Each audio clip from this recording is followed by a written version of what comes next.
La société québécoise est ce qu'elle est aujourd'hui du fait que l'immigration constitue une composante intrinsèque de son identité. Alors, le Québec, on ne pourrait penser le Québec sans l'apport de l'immigration. L'immigration a toujours fait partie du tissu social du Québec. Alors, je ne peux m'imaginer le Québec d'aujourd'hui tel qu'il est, une société ouverte, une société justement qui doit continuer à valoriser la solidarité internationale. Alors, le Québec est ce qu'il est aujourd'hui du fait des différentes vagues d'immigration et des flux migratoires.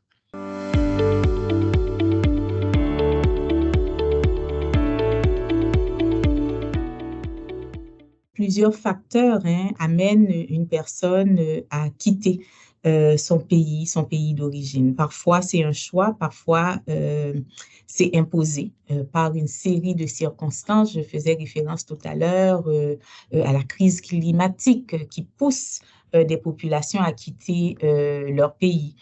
Et il existe des motifs, comme je le mentionnais, qui poussent des personnes des quatre coins du monde à quitter leur pays d'origine afin de construire un avenir meilleur. Des millions tentent d'échapper à des conflits armés ou à d'autres crises.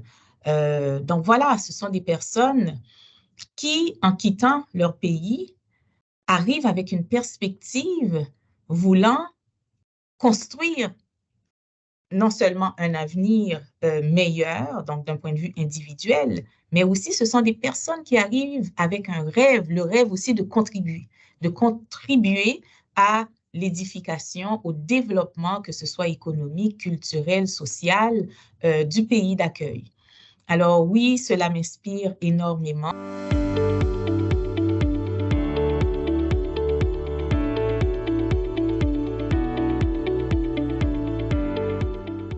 Québec accueille tous les ans des dizaines de milliers de personnes venant partout. Et dans ce contexte-là, on a choisi cette thématique afin de promouvoir un discours positif, un narratif positif en mettant la lumière sur les multitudes d'initiatives aussi qui existent au sein tant de la société civile, au sein des organisations, que ce soit en matière d'accueil, mais aussi d'intégration ou également, ce qui m'apparaît important, ou de promotion des droits des personnes issues de l'immigration. La thématique reposant sur l'immigration, c'est aussi une belle occasion de rappeler que la Charte des droits et libertés protège toute personne sur le territoire du Québec, peu importe l'origine ethnique ou nationale.